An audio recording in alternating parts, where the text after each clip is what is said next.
All right, drifting towards the Civil War. So we're going to start here in the 1850s and get up close to the war, and then in this video we're going to get up to not quite the secession of South Carolina, but we are going to elect President Lincoln. So that's the game plan. So here we go. All right, Uncle Tom's Cabin.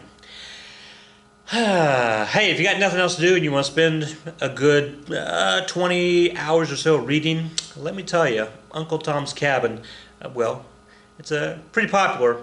It was, in fact, it's the second most popular book in the 19th century in the United States. I think probably in the world too. Obviously, the first most popular book would be the Bible, but Uncle Tom's Cabin. So it was written by Harriet Beecher Stowe. Harriet Beecher was a Connecticut school teacher and abolitionist. So she wanted to write a serial, which is a collection, a story that is put into the newspaper every week, that she writes one chapter and then writes another chapter. And she wanted to write about a slave. And so she came up with Uncle Tom, and he's going to be the protagonist in the book, and it's going to become really popular in the newspaper. In fact, she misses 1 week, and the editor of the newspaper said that he got lots and lots and lots of letters demanding what happened, and because she skipped a week. But regardless, at some point, a bookseller, a book company came to her and said, "Hey, we think you should actually take these series of chapters and put them into like a book instead of just putting them in the newspaper." And Harriet Beecher Stowe didn't think that it was actually going to do well as a book, but oh, was she wrong. They sold 3,000 in the very first day that it was published. They sold 300,000 the first year. They sold over 1 million copies in Britain, France as well. So again, pretty popular book. Now, the book itself is simply it's the tale of it's got a lot of Christianity overtones. Uncle Tom is basically the Christ-like figure in here, and he's going to be punished and more punished and more punished, but he's not the only protagonist, really. You've got Uncle Tom, who's going to be sold, and he's going to continue to be sold to different families, and he's going to go south.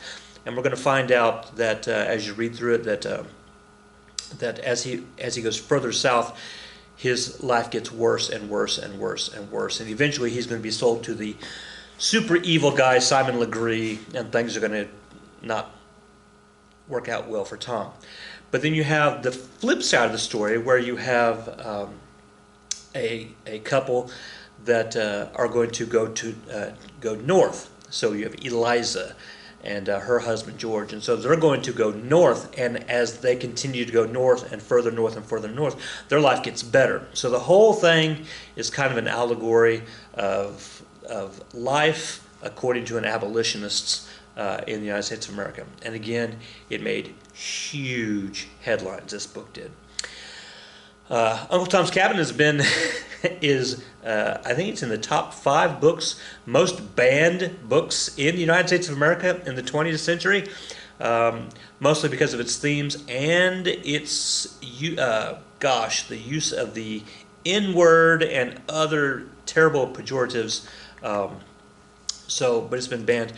In the year 2020, a lot of people are poo-pooing the book, because this particular book gave way to stereotypes on the stage and in movies, in the early movies in Hollywood.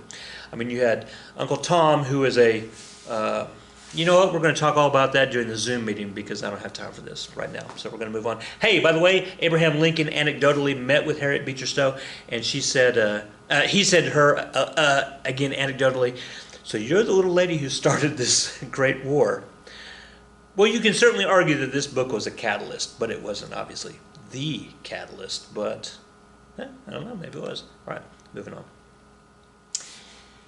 Kansas. Woo, Kansas. So they're going to have a vote, right? Popular sovereignty.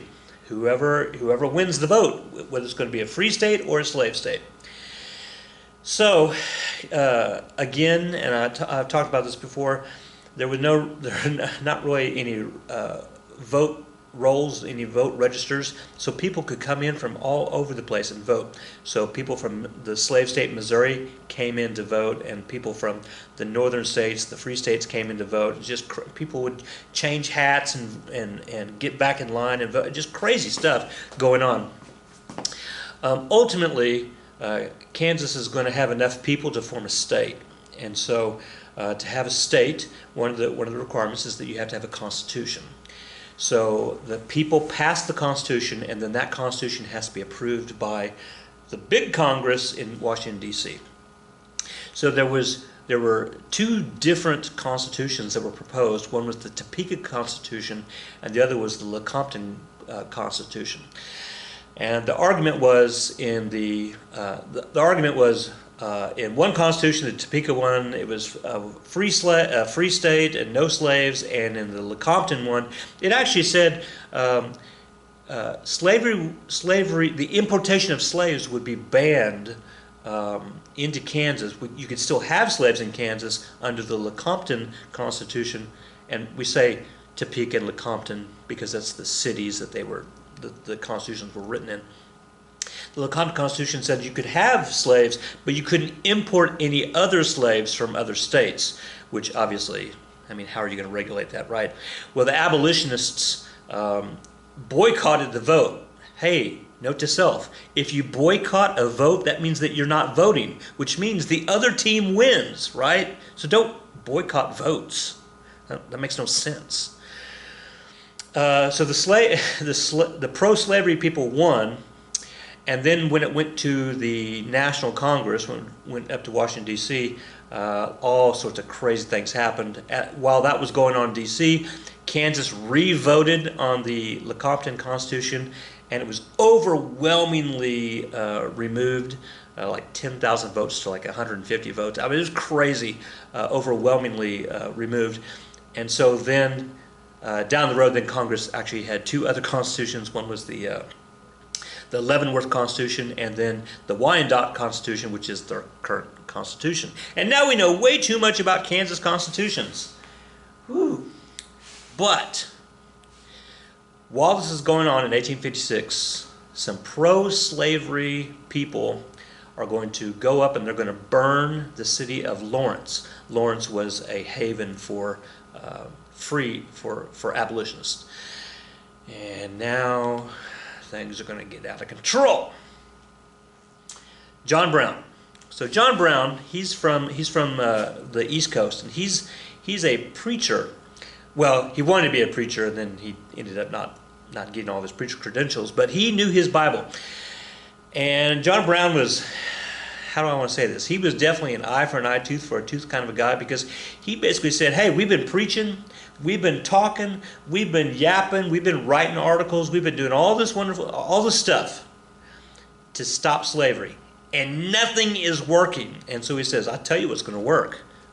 If we go down and we bust some heads. So John Brown and some of his gang are going to go to Kansas, and they're going to affect retribution against the burning of Lawrence. He and his group are going to go and massacre five pro-slavery people. And this is going to touch it all off. So John Brown is going to promote violence in Kansas because he's sick of, basically he says, and I'm paraphrasing, he says, hey, we've done all the talking that we're going to do, now it's time for some action. Okay, so then talk about Lecompton Constitution, and there you go. All right. Yeah, I did that on the other slide. What did I miss on that slide? Oh no, I talked about that too. Look at me.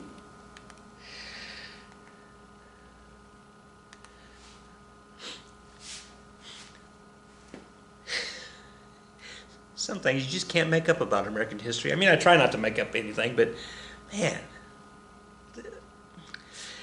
So, you know, in Washington, D.C., today, in the year 2020, you go, well, I say that. I mean, we are in a weird time, but, you know, stereotype says that you walk into the Senate you walk into the House of Representatives and everybody's wearing, three-piece suits or very nice professional jacket dresses or whatever, and everybody's very polite to each other. Of course, we know, currently in the year 2020, maybe they're not so polite.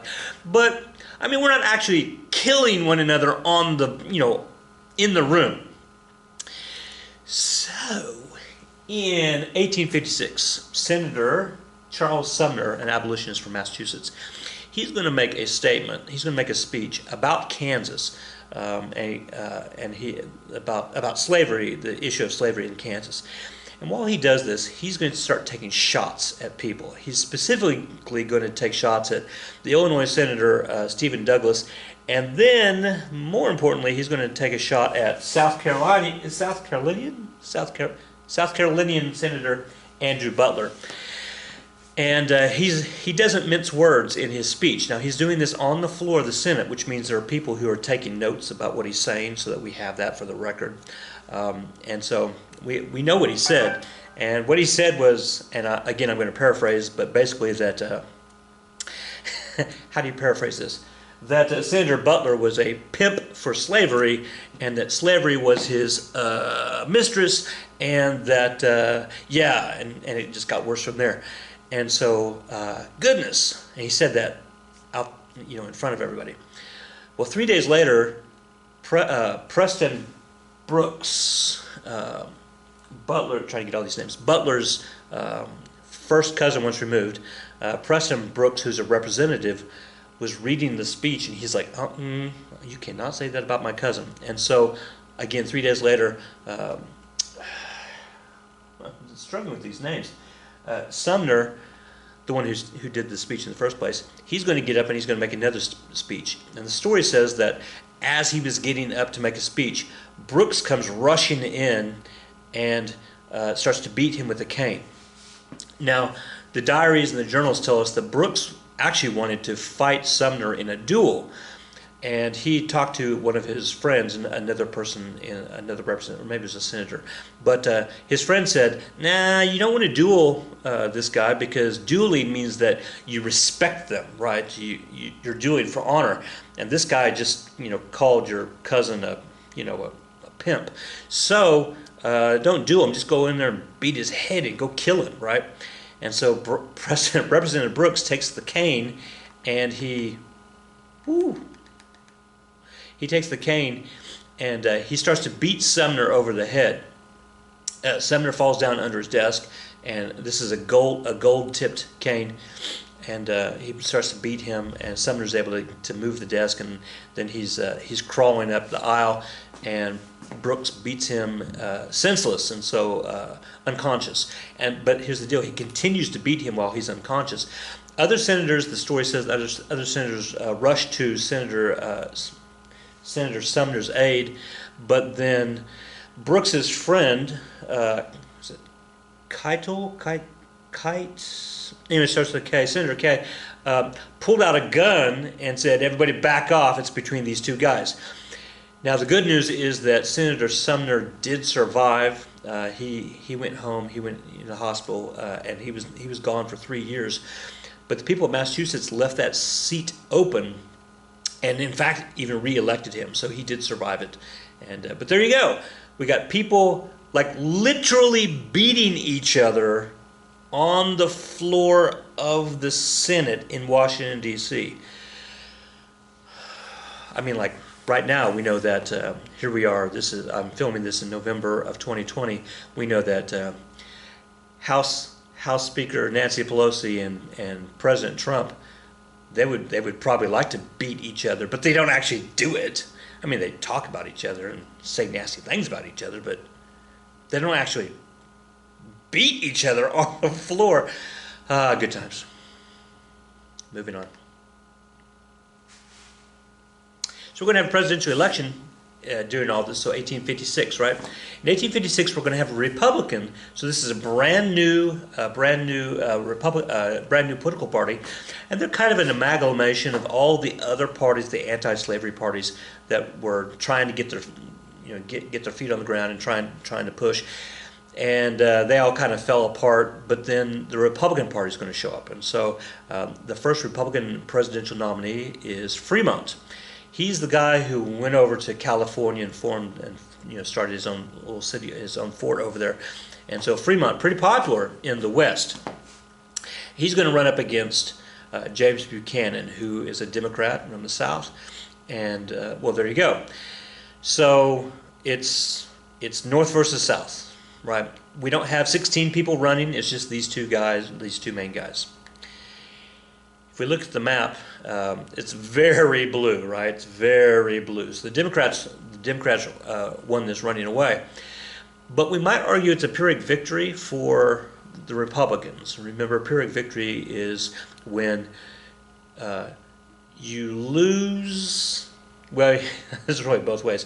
You win the war, you win the battle, but you lose the war. You lose the battle, but you win the war. It's kind of like, and I've said this before, our football team, which may not win a lot of games, but we're going to play #1 Carl Albert or whatever, and hey, we only lost by 1 touchdown, and so we're like, whew, that's actually kind of like a victory for us. Right? Because, we only lost by a little bit. Here the Republicans can claim a Pyrrhic victory because they were not a well-known political party, and they got 114 votes in the Electoral College. So that's not awful for a brand new party. Now, here in 4 years, another guy's going to run for the Republicans by the name of Lincoln. We'll get to that in a little bit. All right, Dred Scott. Woo! Is everybody sitting down? You all sitting down? Here we go. Dred Scott. Dred Scott is a slave. He and his wife, Elizabeth, is that right? And they're going to have a daughter who is actually born on the Mississippi River between a slave state and a non-slave state. But we'll get to, not important for us right now. Dred Scott and his wife are going to be are going to be owned as slaves. They're going to be living in the state of Missouri. All right, so in Missouri, it's a slave state. Their owner,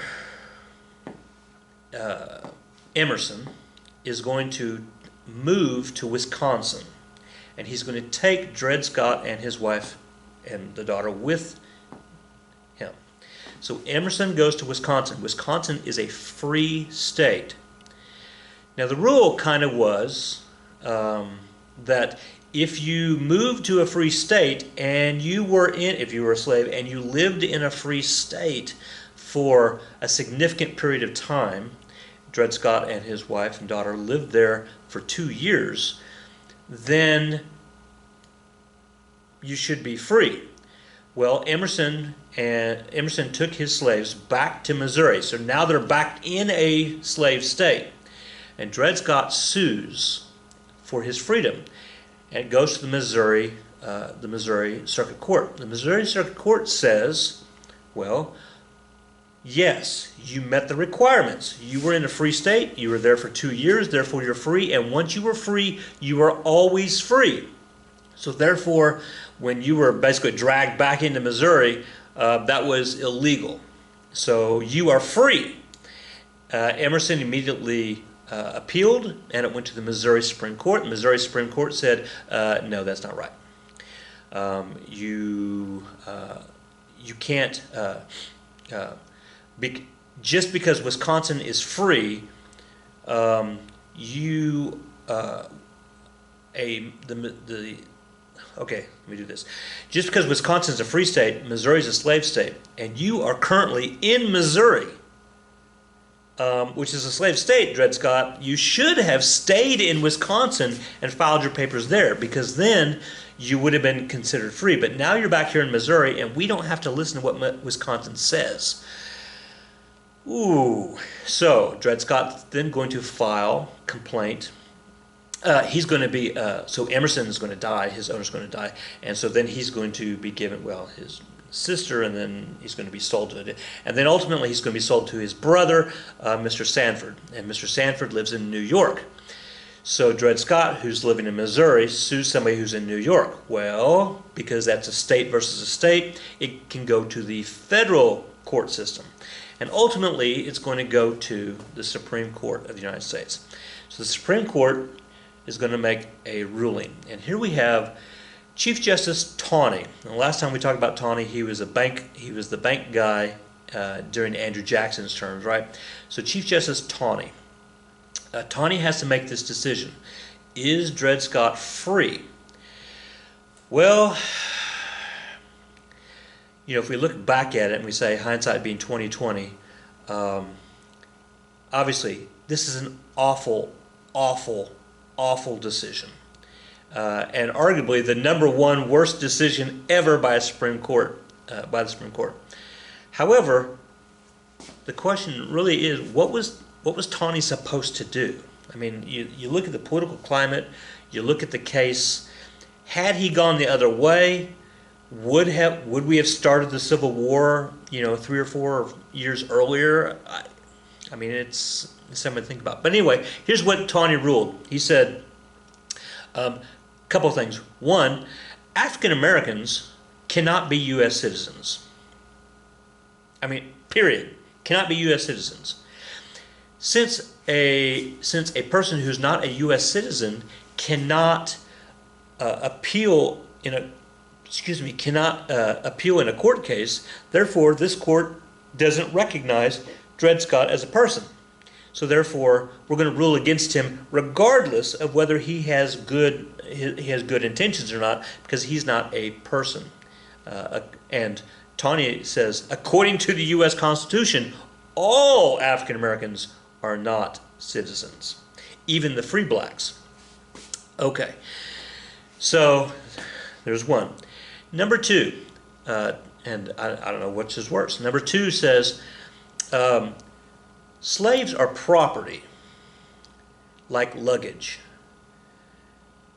If you were to take your luggage from a slave state to a free state, and somebody were to take away your luggage, well, that's not right. That's theft, right? And even if the state were to take away your luggage, like the state of Wisconsin were to take away your luggage, well, the state can't do that because the Fifth Amendment says the right to privacy with, or that's the Fourth Amendment. The Fifth Amendment says, the Fourth Amendment says person, place, or object, that you have, like your luggage, your house, your personal effects. The Fifth Amendment says that you have due process rights. So the state can't take away your stuff unless you've been given due process. Well, since African Americans can't be citizens, they are basically afforded the privilege of being recognized as luggage, as property. Dred Scott, it didn't matter how many years he spent in Wisconsin, he was still property, and therefore Wisconsin can't give him his freedom. Okay, that's very convoluted, but the point is, the Supreme Court ruled that slavery is okay. Now, here's the third part that's important. The Missouri Compromise, hope you're paying attention here, the Missouri Compromise, which is the one that in 1820, which drew the line across the United States and said anything north, anything south, right? Anything south was slave state, anything north was free state, which that gets all convoluted because they were saying popular sovereignty with Kansas, and what if they voted? Okay, but Chief Justice Taney said the Missouri Compromise, which says you can't have slaves in the North, is unconstitutional because what if somebody from Alabama wanted to take his luggage to Ohio? Well, that's his personal property. If he wants to take his slaves to Ohio, that's his personal property, and therefore, even though it's north of the Missouri Compromise line, yeah, right, okay.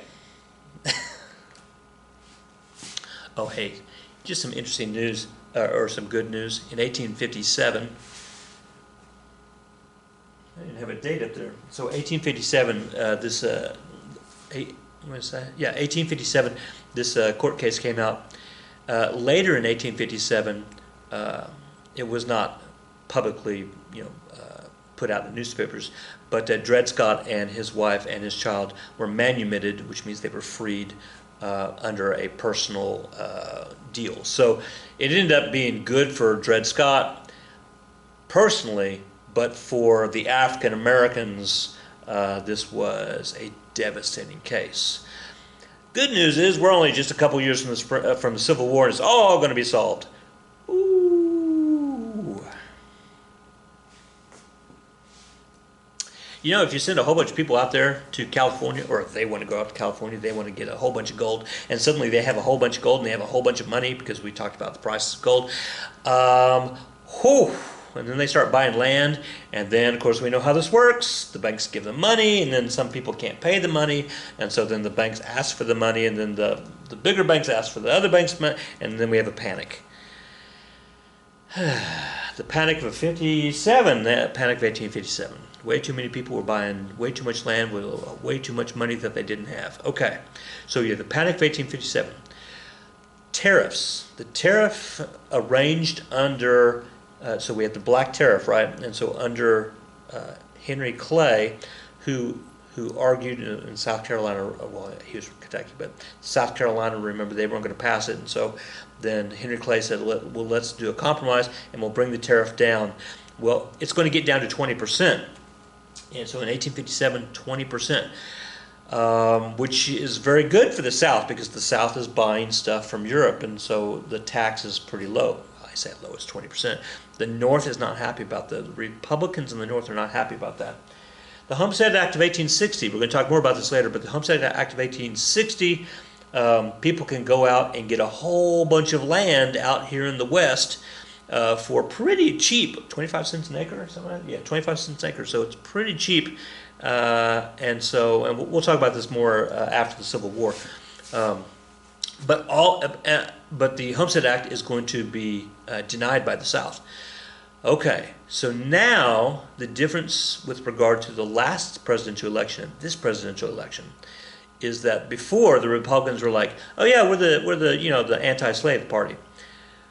But now the Republicans, here we are 4 years later, the Republicans are the anti-slave party, but they're also the anti-panic party, and they're also the anti-low tariff party, and they're the anti-Homestead Act people. So, yeah, the anti.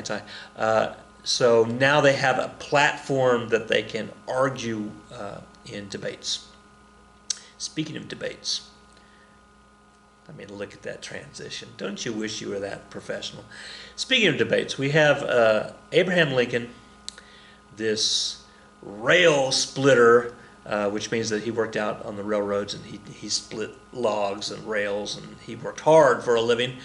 And then, so he's this young guy, and he's going to run for the Senate in Illinois. And he's going to go up against Stephen Douglas, who is the senator, the reigning senator, and they're going to have a series of debates. They're going to have 7 debates. And in fact, if you ever take a class in debating, either here at the high school, if we ever get one, or if you go up to the university or college and you take a debate class, there are different styles of debate. And one particular style is called the Lincoln-Douglas debate style, where one person stands up and they give their argument, and the other person has so many minutes to argue about that, then they get a chance, and it goes back and forth. Nobody's talking over anybody else. The one who's not talking stands there very professionally. Wouldn't that be great if... Well, okay, moving on. So these two argued, and obviously we're going to get to a situation where they're going to be talking about slavery. Even though Illinois is a free state, but now that we've had the Dred Scott argument that slaves can basically be anywhere as long as they're owned by, well, it's now coming up in Illinois. And so Abraham Lincoln is going to ask a question to Douglas, and his question is, what would happen if a territory voted for no slaves? If, for example, Kansas Territory or North Dakota Territory or the unorganized territory, Oklahoma, What if they voted for no slaves? If they voted for no slaves, according to the Dred Scott case, that's actually unconstitutional. So Stephen Douglas, he has to respond to this because it's in the debate. And Douglas says, no matter how the court rules, talking about Dred Scott, if people voted down slavery, there would not be any slavery in the territory.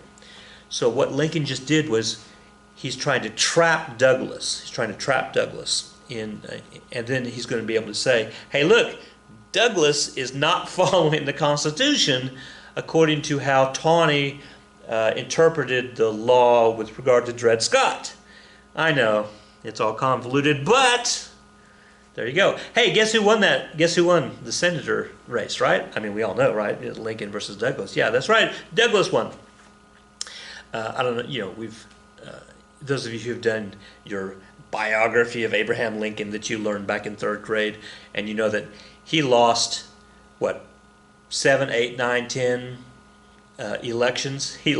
The first election that the first real election that he's going to win is, the big one in 1860. So this is 1858, and Lincoln is going to lose to Douglas.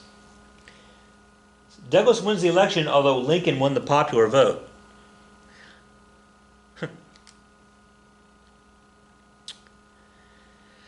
Harpers Ferry. Our good friend John Brown, who, as last we left, was out there killing people in Kansas, he's going to come up with Plan B, kill more people. And so he's going to go to Harpers Ferry, which it's at that time we'd say North Virginia, but today we say West Virginia, in the state of West Virginia. But Harpers Ferry, he's going to go to Harpers Ferry, which is not too terribly far from Washington, D.C., and there's a U.S. armory there, so lots of guns. And so here we have the picture of the armory. You can still see it today. And he's going to go with his sons and a bunch of rowdy guys. He's going to break into the he's going to kill some people. He's going to break into the armory, and then his game plan is he's going to, as slaves free themselves and they come to West Virginia, which is not a state yet, but we're getting there. As they come to West Virginia to Harpers Ferry, he's just going to hand them free guns and free ammunition, and you go out there and you kill your slave masters. I mean, so that was his plan. And again, he killed several people getting in, and as people were trying to get him out, he killed other people, and so it was a crazy thing. Had it worked, had his plan worked, yeah, who knows what would have happened. But I guess he didn't get the word out, and very, very, very few slaves showed up to get the guns. So he's sitting here in this little house for a long time with nobody to give guns to, and ultimately, we're going to have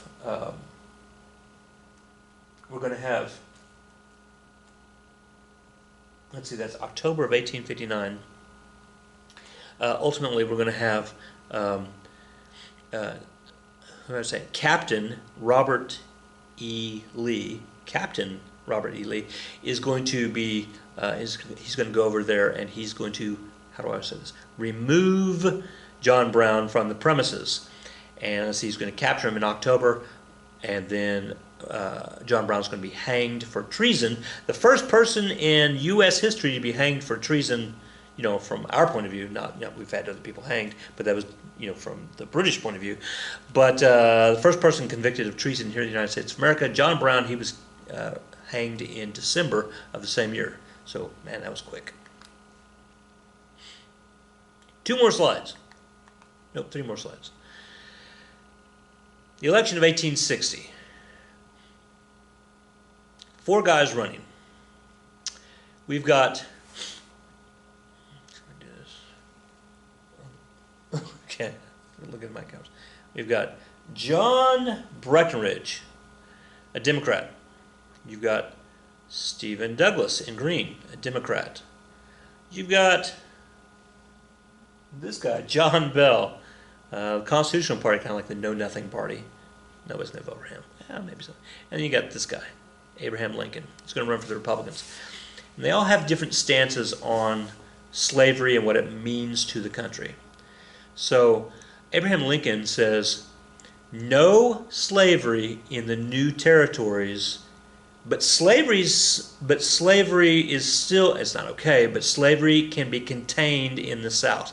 Please note, when he's running for president, he didn't say get rid of all slavery. He said just contain it where it is. The other three guys argued, the two Democrats argued with regard to expanding slavery, whether slavery could be expanded into the territories under federal code or federal guidelines or not. And then John Bell, he argued, let's just ignore slavery. Let's just pretend it didn't happen. All right. Because, you know, if you ignore stuff, it'll go away.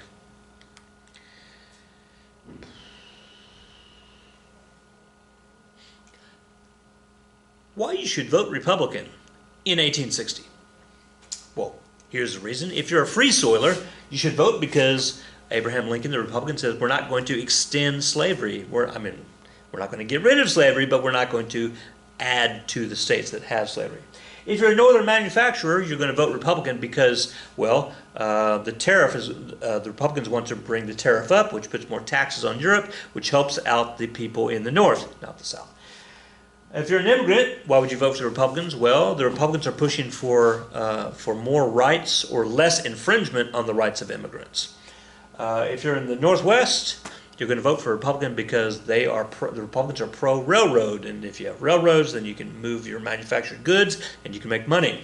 If you are in the West, you want to vote Republican because the Republicans are saying we are going to use the money in the Northeast and we're going to improve the land. We're going to build roads and canals and all that kind of wonderful stuff, railroads out there in the West.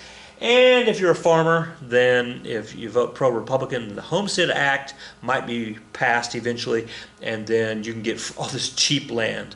All right, so that's all the pros for voting Republican. The cons for voting for Republican are pretty easy. If you vote for a Republican, there's going to be a civil war. I mean, it was that easy. If you vote for Lincoln, we're going to have a civil war. Huh. So who do you vote for, right? Here's the last slide for this particular video, and we have the election results. Please note that in a whole bunch of these green states down here, in these 10 green states-ish, in 10 of the states, Lincoln wasn't even on the ballot. They wouldn't even put him on the ballot. I mean, that's just rude. Not to put him on the ballot. Now, he wasn't going to win any of those states, but they didn't even put him on the ballot. Oof. But you see, he won a whole bunch of the red states. Oh, look, California, too. A whole bunch of those, well, he won all the red states, but he won all the northern states. And the Electoral College goes to him. If you count up the constitutional, oh, look, constitutional, he got Virginia and Kentucky and Tennessee. They're the ones who apparently want to ignore slavery. And you look at, Douglas. See, he beat Lincoln in the Senate debate, but Lincoln crushed him in the presidential one. So, but if you add up Bell and Douglas and Breckinridge, well, gosh, they would have had more electoral votes than Lincoln. But, you know, when you split the vote, I think we've talked about that. When you split the vote, then the only person who's running as a Republican gets all the Republican votes. Then there you go. And so in 1860, Abraham Lincoln is going to get the nod, and so he's going to become the president-elect. And make sure we have all of our timeline here. He's going to become the president-elect in early November, and then when the electoral votes are counted in early December, he's going to be the president-elect. The president-elect doesn't become the president at this point until April. So South Carolina and the South, but South Carolina, they have a whole bunch of time to think it out of what they're going to do before Lincoln becomes the official president. All right, hey, that's video 1 of this chapter. We're going to go to video 2 here in just a second when I catch my breath. All right, I caught my breath now. I'm going to stop this and we'll start the next one. All right, see you in a little bit.